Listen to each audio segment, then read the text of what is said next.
everybody, welcome to our next video of trip number 3, where today we are at the North Rim!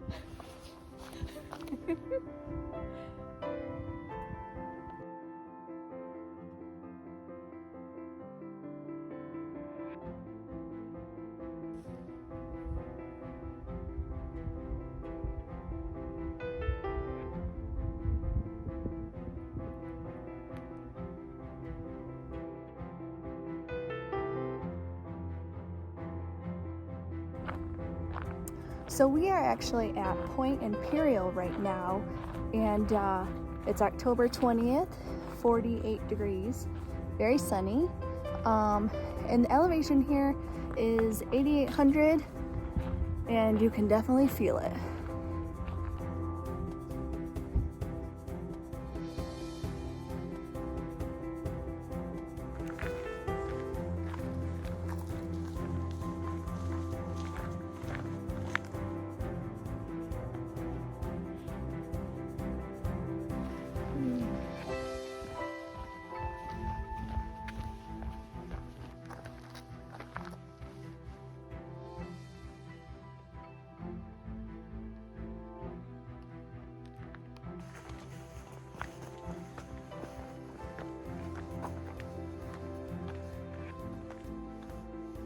Well, I know.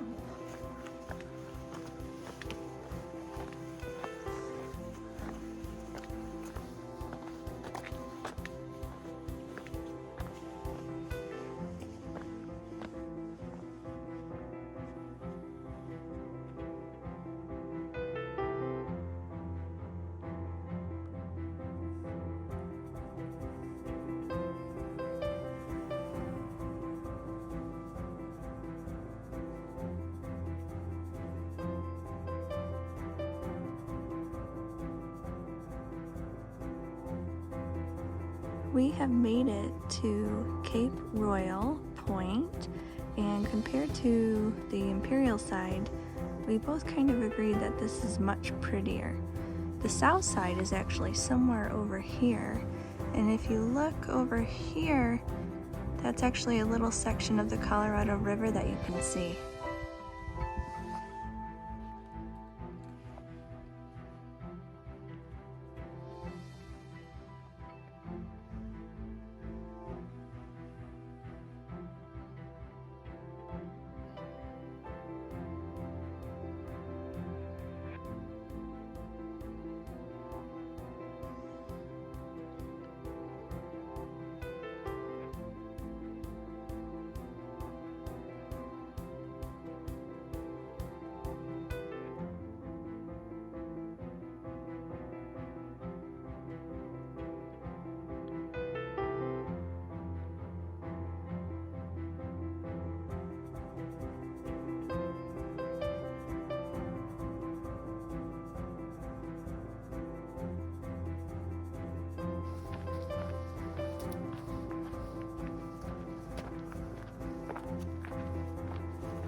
There's an echo in here.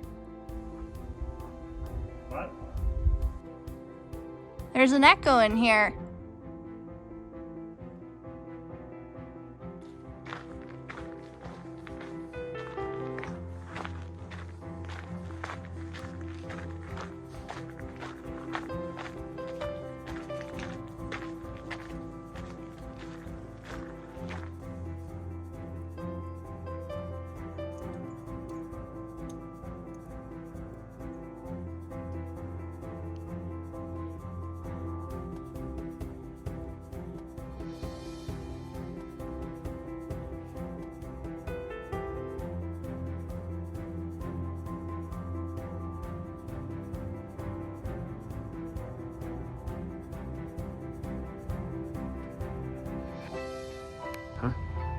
phone doesn't ever capture. Why don't you bring your camera?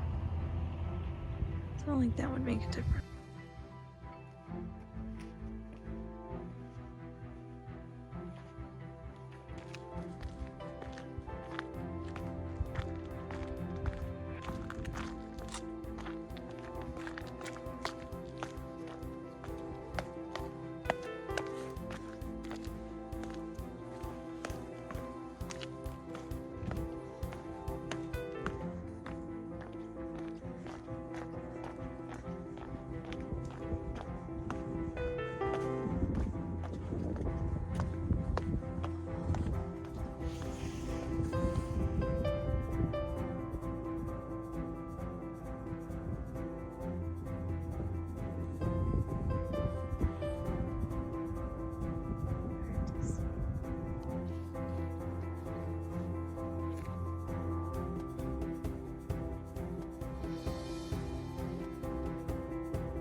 Hi everybody, today is day 3 at the Grand Canyon North Rim. Today we decided we're just going to take it easy, stay at the camper this evening, have a fire. Kyle collected some firewood for us. Just kind of chill out. Here's the fire that Kyle built. Here's our campsite. So we are camping in the Kaibab National Forest. It's a pretty big site here actually. And it's kind of nice to see trees. We haven't seen trees in a long time. And up and down this forest road, there's these huge piles of brush that they've collected just everywhere. But it's kind of nice, really sunny. Like that you can see through the trees, that's pretty cool.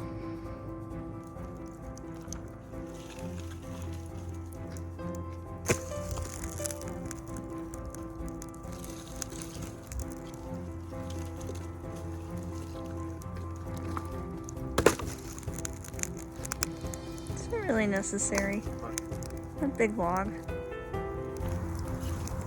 Hey, you can feel free to gather firewood whenever you want.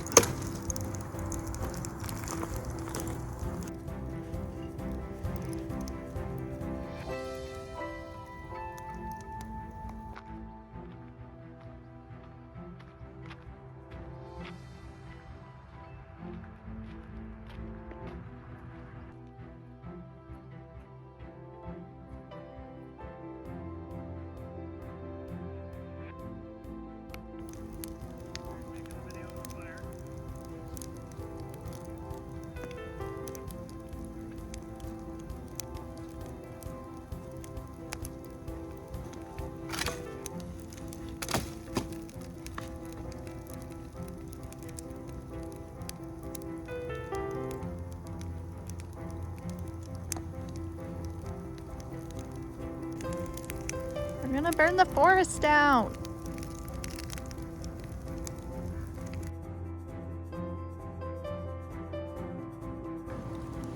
There was a fire. There's fires all the time up here. I don't think that. So as Nicole said, one of the days we decided to just relax and have a fire. There were conveniently lots of piles of firewood, and I like to have a big fire once in a while. So probably got a little carried away. And right at the end of the day, as it was getting dark, we saw a white truck out at the road. Now we could see through to the road from our campsite through the trees, and he could easily see our fire, which was probably taller than I was at the time.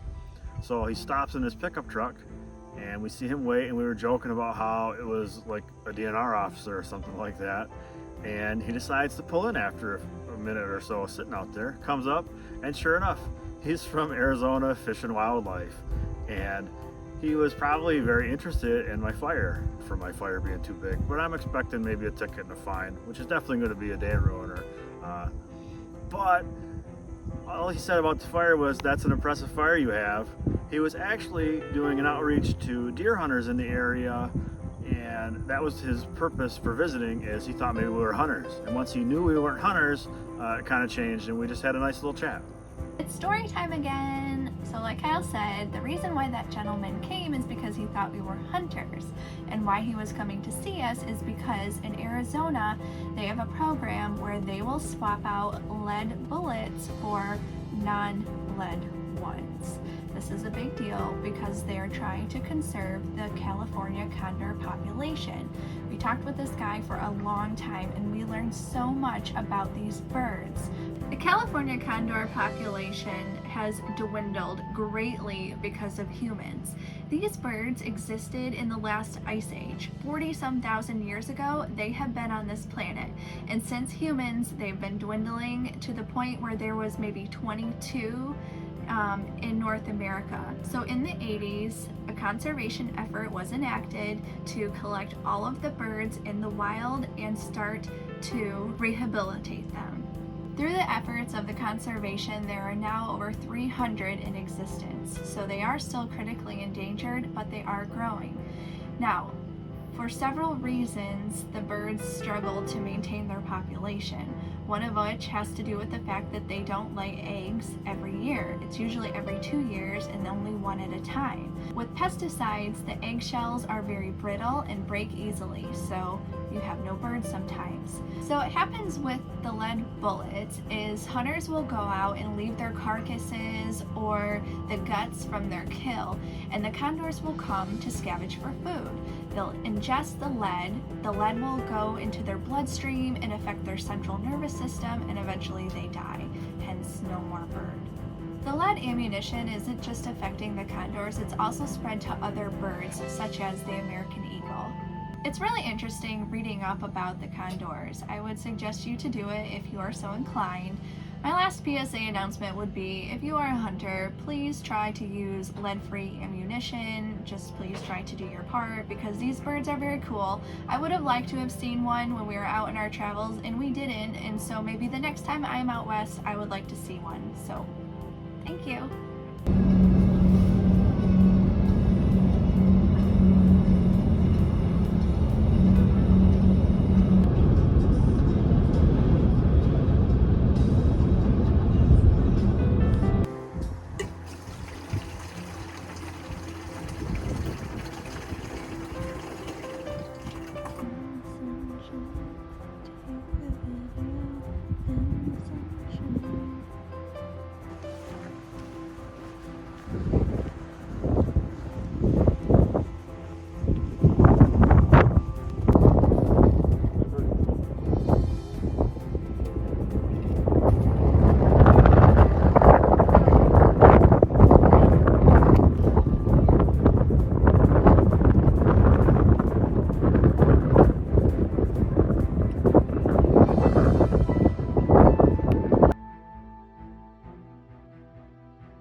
We are here at Coconino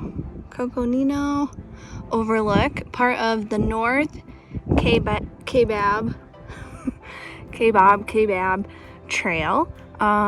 It's 0.7 miles to get here, 700 something elevation foot gain, of course down, so we have to go up.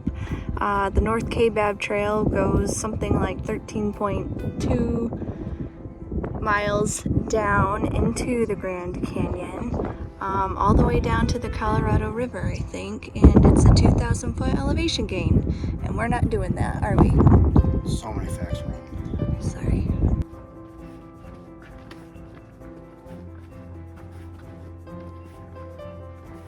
Tell me how you're feeling. Good? Feel good? Yeah. We're going downhill. I'll let you know when we're going back uphill. Alrighty. It's pretty awesome though.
Best view of the hike.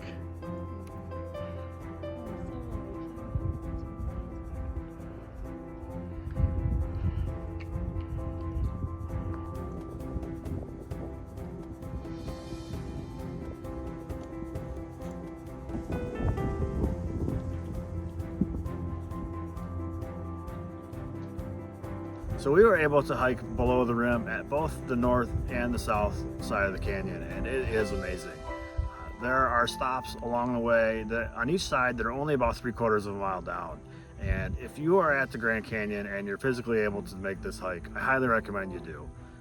You don't have to hurry, you got lots of time, and just going down below the canyon just a little bit is something that very few people get to do. Most people don't go below the rim at the canyon, and it is pretty amazing. So it is definitely well worth going, and I recommend going as much as your ability will allow. In our journey, more so on the North Kaibab Trail, we found some people that were doing some pretty crazy stuff. Many people were hiking rim to rim in one day, which is highly recommended that you don't do according to the park rangers. I think it's about a 26-mile hike from one side of the canyon down and then back up to the other side in one day. And we actually met a crazy lady, and what I think were her parents were with her. She was probably about 25, so I'm guessing her parents were around 50, and they were actually starting at the South Canyon at the top, hiked all the way down, hiked up the North Canyon, hiked back down the North Canyon and up the South Canyon in one day, which maybe 45 miles, and they were expecting it to take them about 24 hours. They weren't going to stop, they were going to do it all in one shot, which is just absolutely crazy. Hiking downhill wasn't too bad, you just had to be careful not to go too fast and fall. There really weren't any large drop-offs, and if you walked inside the trail, you were pretty far away from what any perceived cliff was anyway. But walking uphill was a much different story. That was a hard workout. You felt it very quickly. In a matter of steps, you could definitely tell you were high up in the air and walking uphill. It was very strenuous, but to get down into the canyon, you must return up. So it was still worthwhile for us. At some point in time in the future, I was told that there would be a trip to Phantom Ranch in our future, which Phantom Ranch is the ranch that is at the Colorado River. And I was told by somebody that we would be hiking down there at some point in time, and I'm really looking forward to that in the future. So it might be a few years away, but we will be making that journey. The only ranch that you'll be getting is Hidden Valley.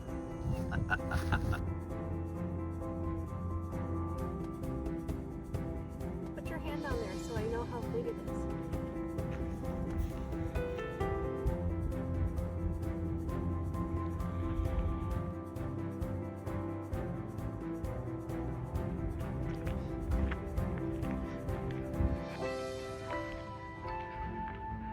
There's Nicole with the tarantula right where the wolf pup could be.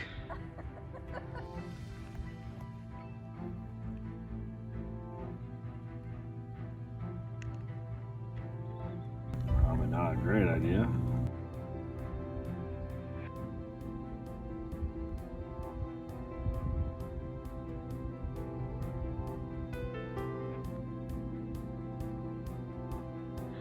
Okay, I regret the decision.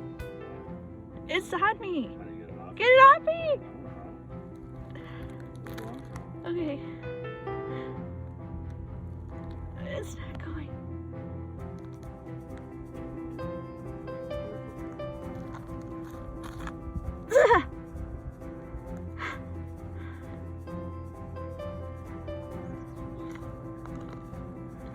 Okay. Thank you, Ellen. Hello everybody, we've made it to the South Rim Grand Canyon. Look at these views.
Wishing I had one of these.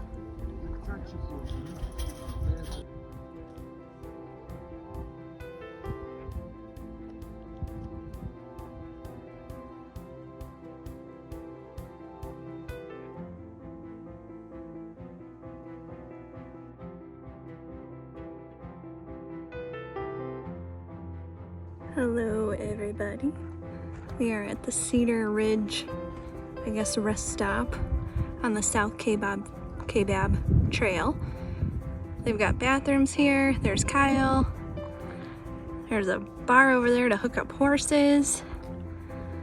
So I think this is about 1.5 miles down. I can't remember how many elevation feet, but enough. And we're on our way up. We've already hiked up 1.5 miles, about 2,000 feet total elevation today.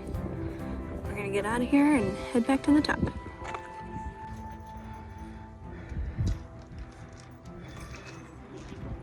I feel like I'm in the way. We just got back from our South Kaibab hike. It was 6 miles total, 2,040 feet elevation down and then up, and I'm beat. So here's what we did.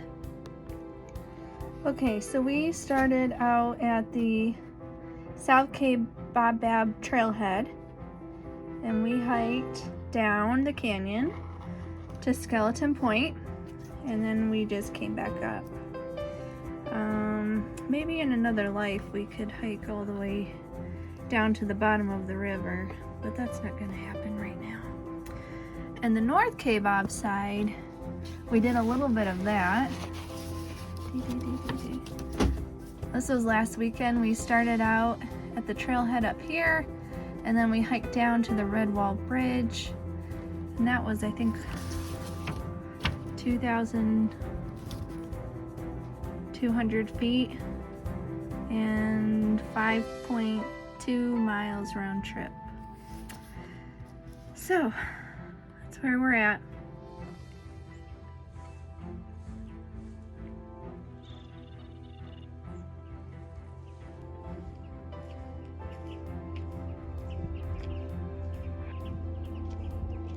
Today is our last day at the Grand Canyon. We are still at the South Rim, and I think for probably the first time we actually have it all to ourselves, the South Rim. But right now we are at Trailview Point, which is on the Hermit Road. Shuttle bus only on this section, although we hiked for a little bit. But you can view Bright Angel Trail, and look at how crazy this trail is. You can see it from the top. There's like a tunnel somewhere over there, and then it just like zigzags all the way down into the canyon. It is insane. We did not do this trail. We did the South Kaibab trail, but I feel like it looks very crazy, just like this one.